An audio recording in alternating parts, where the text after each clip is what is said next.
দেখো, আগের অধ্যায়ে আমরা দেখছি যে স্যাম্পলিং টেকনিক কী কী থাকতে পারে বা কীভাবে আমরা স্যাম্পলিং করতে পারি।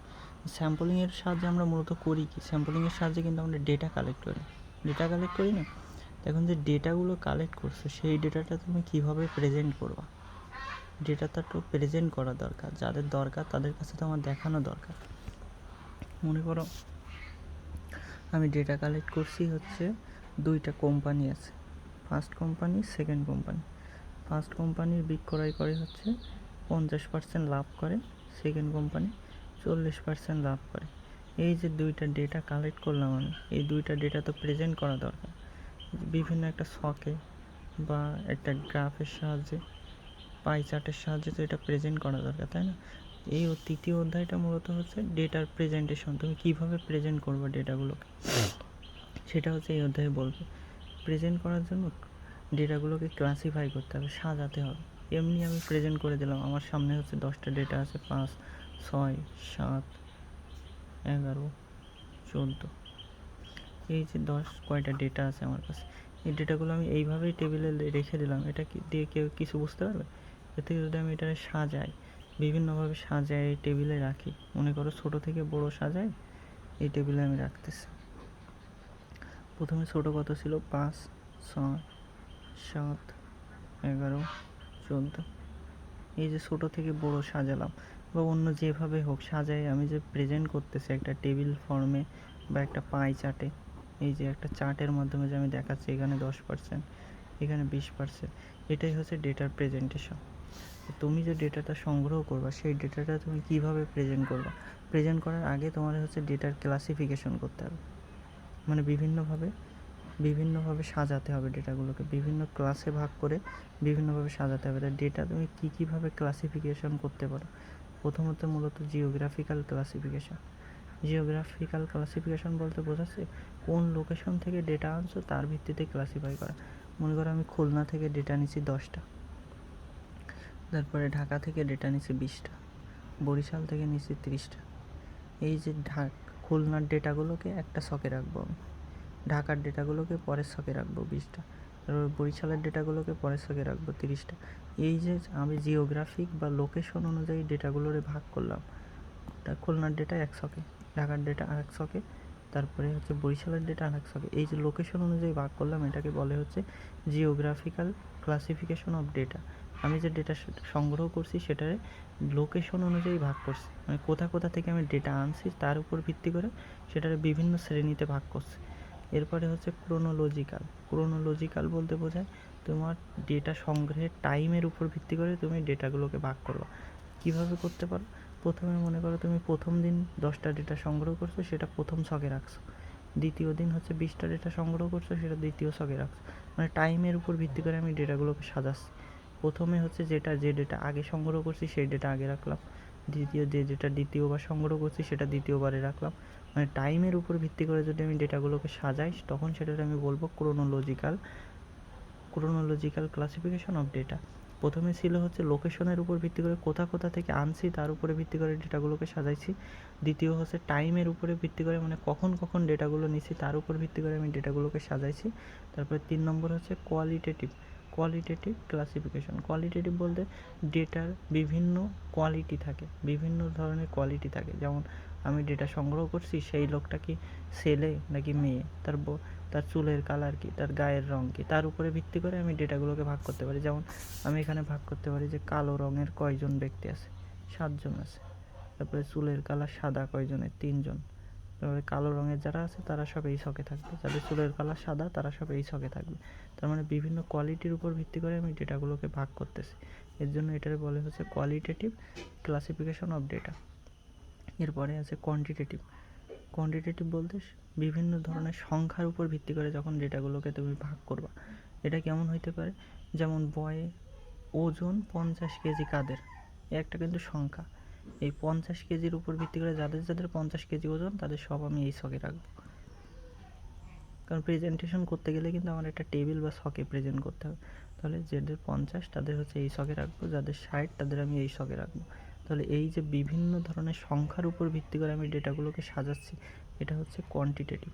যেমন হাইট কত একজন মানুষের, ওয়েট কত, তার বয়স কত, এগুলোর উপর ভিত্তি করে যখন ডেটাগুলোকে আমি সাজাবো, ক্লাসিফাই করবো, তখন সেটারে বলবে হচ্ছে কোয়ান্টিটেটিভ ক্লাসিফিকেশন। আর কোয়ালিটেটিভ কি, বিভিন্ন বৈশিষ্ট্য, যেমন তার সেক্স কী, তার চুলের কালার কী, তার গায়ের রং কী, এগুলোর উপরে ভিত্তি করে, এগুলো কিন্তু সংখ্যা না, এগুলো এটা একটা কোয়ালিটি, কোয়ালিটির উপর ভিত্তি করে হচ্ছে কোয়ালিটেটিভ। আর যদি সংখ্যা হয় তখন হচ্ছে কোয়ান্টিটেটিভ। এরপরে দেখো আমি ডেটাগুলোকে সাজালাম, সব কিছু করা শেষ। এখন আমার দেখার প্রয়োজন পড়তে পারে ফ্রিকোয়েন্সি। ফ্রিকোয়েন্সি বলতে এক ডেটা বারবার কতবার আসছে। যেমন আমি ডেটা সাজানোর ক্ষেত্রে কালো রঙের মানুষ আমি পাইছিলাম হচ্ছে 5টা, তার মানে কালো রং 5বার রিপিট করছে, কালোর ফ্রিকোয়েন্সি হচ্ছে 5। আমার এরকম দেখার প্রয়োজন পড়তে পারে যে একটা কোয়ালিটি বা একটা ছক কতবার রিপিট করছে। এমন ভাবতে পারো যে আমি ডেটা কালেক্ট করছি যে মার্ক পাইছে কে কত, তোমার ব্যাচে মার্ক পাইছে কে কত, তাহলে 40 মার্কে 2জন পাইতে পারে না, বা 3জন পাইতে পারে না, বা 4জন পাইতে পারে না? অবশ্যই তো পারে। তাহলে 40 কতবার রিপিট করছে, 40 যদি 4বার রিপিট করে তাহলে 40-এর ফ্রিকোয়েন্সি হচ্ছে 4। মানে আমি বলতে পারি যে ডেটাগুলো সংগ্রহ করছি তার মধ্যে 40 হচ্ছে 4বার আছে। যদি থাকে 40-এর ফ্রিকোয়েন্সি 4, তাহলে আমি বুঝে নেব যে 40 4বার আছে। তাহলে ডেটাগুলো আমি প্রথমে সাজালাম, সাজানোর পরে আমি ফ্রিকোয়েন্সি দেখছি যে একটা জিনিস কতবার রিপিট করছে, ফ্রিকোয়েন্সি দেখছি। এই ফ্রিকোয়েন্সি করার জন্য হচ্ছে মূলত একটা ছক আছে, ওই যেটা তুমি ট্যালি করে আসছো ছোটোবেলায়।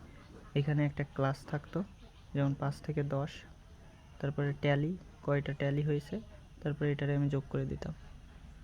এটাই ছিল না, এটাই হচ্ছে ফ্রিকোয়েন্সি টেবিল ছিল না। এই টেবিল তৈরি করতে হবে আমার। তো এই টেবিল তৈরি করার আগে টেবিলে কী কী এলিমেন্ট থাকে আমার আগে সেটা জানতে হবে। টেবিল তো আমি এমনি তৈরি বললাম আর তৈরি হয়ে গেল না, এর তো একটা পদ্ধতি আছে, নিশ্চয়ই একটা ধাপ আছে। সেই ধাপ যদি আমি ফলো করি তাহলে আমি রিয়েলভাবে এটাকে প্রেজেন্ট করতে পারবো মানুষের সামনে, সে সঠিকভাবে বুঝবে যে আমি কী প্রেজেন্ট করছি। প্রথমে দেখো টেবিলে প্রথমে থাকবে হচ্ছে ক্লাস লিমিট। ক্লাস লিমিট বলতে টেবিলটা দেখো মূলত কেমন হয়। প্রথমে হচ্ছে ক্লাস থাকে। এখানে আরেকটা বিষয় আছে, এই যে ক্লাস বলতেছি কেন, মনে করো আমি হচ্ছে 30টা ডেটা সংগ্রহ করছি, 30টা ডেটা, এই 30টা ডেটার মধ্যে 5 আছে, 8 আছে, 7 আছে, 6 আছে, এরকম করতে করতে 30টা আছে মনে করো। তাহলে আমি যদি একটা একটা করে লিখি যে 5 কয়বার রিপিট করছে সেটা আমি দেখব, 8 কয়বার রিপিট করছে সেটা আমি দেখব, তাহলে তো আমার নিচে 30টা এরকম চলে আসবে না, কারণ আমার ডেটা তো 30। আমার যদি 100টা ডেটা থাকে, মনে করো 130টা ডেটা, তাহলে তো আমার নিচের লাইন 130টা চলে যাবে, তাই না? তো এত বড় টেবিল করলে তো মানুষ এমনিই বুঝবে না কিছু। এর জন্য আমি কী করতে পারি, আমি করতে পারি এরকম যে 5 থেকে 10-এর মধ্যে, 5 থেকে 10-এর মধ্যে প্রথম ক্লাস হবে আমার। তাহলে 5 থেকে 10-এর মধ্যে করলে আমার দেখো তো তার মধ্যে 5 চলে যাচ্ছে, 8 চলে যাচ্ছে, 7 চলে যাচ্ছে, 6 চলে যাচ্ছে, মানে একটা ক্লাসের মধ্যে আমার 4টা ডেটা চলে যাচ্ছে। তাহলে কিন্তু আমার এই যে সারির পরিমাণ কমে যাচ্ছে।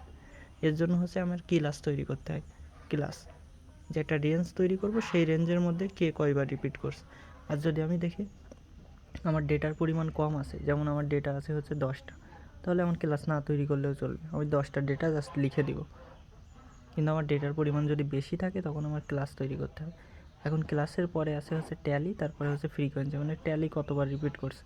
এই ধরো 5 থেকে 10 ক্লাস ছিল আমার, এই ক্লাসে 3বার আসছে আমার, তাহলে ফ্রিকোয়েন্সি কত, 3। এর ফ্রিকোয়েন্সি আছে 3। এই ম্যাথগুলো পরে দেখবো, আগে বুঝো যে এর ভিতরে কী কী থাকতে পারে। প্রথমে দেখো কী থাকে হচ্ছে ক্লাস লিমিট। ক্লাস লিমিট বলতে একটা ক্লাস কত থেকে কত পর্যন্ত, যেমন একটা ক্লাস বানাইছি এখানে 5 থেকে 10, এটা কীভাবে বানাবো সেটাও দেখবো পরে। 5 থেকে 10 হয়েছে, এটার লিমিট কত, তাহলে 5 থেকে 10-এর মধ্যে। এরপরে কি বলছে, লোয়ার লিমিট। লোয়ার লিমিট বলতে একটা ক্লাসের সর্বনিম্ন ভ্যালু কত, যেমন এই ক্লাসের সর্বনিম্ন ভ্যালু হচ্ছে 5, সর্বোচ্চ হচ্ছে 10, তাহলে এটা হচ্ছে আপার লিমিট, এটা হচ্ছে লোয়ার লিমিট। এরপরে হচ্ছে ক্লাস ইন্টারভাল। ইন্টারভাল বলতে ক্লাসগুলো কত গ্যাপ দিয়ে, যেমন 5 থেকে 10, তাহলে কত গ্যাপ দিছে, 5 গ্যাপ দিছে। এর পরের ক্লাসটা হবে হচ্ছে 10 থেকে 20, 10 থেকে 15 হবে, তাহলে পরেরটাও 5 গ্যাপ। তারপরেরটা হবে হচ্ছে 15 থেকে হচ্ছে 20, এখানেও 5 গ্যাপ। তাহলে এটার সবগুলো ক্লাসের ইন্টারভাল হচ্ছে 5 করে। প্রথম ক্লাস 5 থেকে 10, দ্বিতীয় ক্লাস কত দিব, 10 থেকে 15, তৃতীয় ক্লাস দিব হচ্ছে 15 থেকে 20। তার মানে এদের মাঝখানে সবসময় 5 করে গ্যাপ আছে, এই গ্যাপটাই হচ্ছে ক্লাসের ইন্টারভাল। এরপরে আছে ক্লাস ফ্রিকোয়েন্সি। ফ্রিকোয়েন্সি যেটা বললাম যে একটা ক্লাসে কতবার রিপিট করছে সেটাই হচ্ছে ক্লাস ফ্রিকোয়েন্সি। আর ক্লাস মিড পয়েন্টটা কী জিনিস, ক্লাস মিড পয়েন্ট বলতে এই যে ক্লাসের রেঞ্জ, এই রেঞ্জের মাঝখান কোনটা, মাঝখান কীভাবে বের করবো, আমরা গড় করে বের করবো। গড় কীভাবে করবো, 5 যোগ 10 ভাগ 2, তাহলে কত হয় 15 ভাগ 2, যা হবে তাই 7.5। তাহলে ক্লাসের মিড পয়েন্ট কত 7.5, বুঝছো?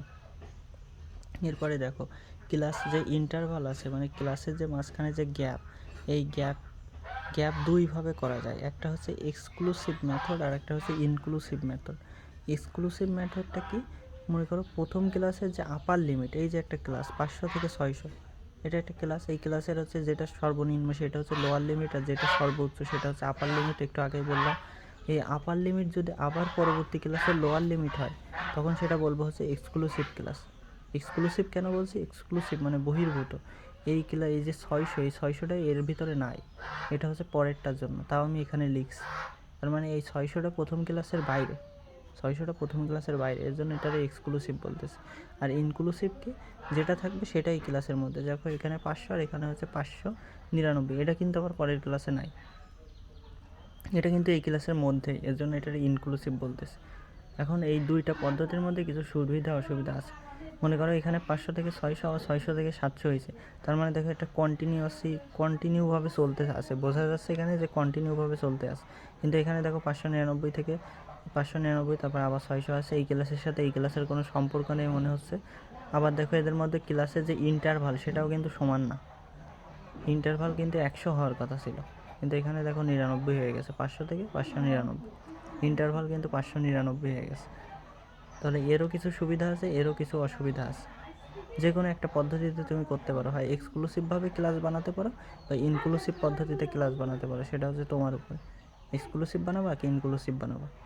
এদের মধ্যে মূল পার্থক্য হচ্ছে, প্রথম যদি এক্সক্লুসিভ করো তাহলে এর যা আপার লিমিট এটা আবার লোয়ার লিমিট হবে, পরের ক্লাসের লোয়ার লিমিট হবে।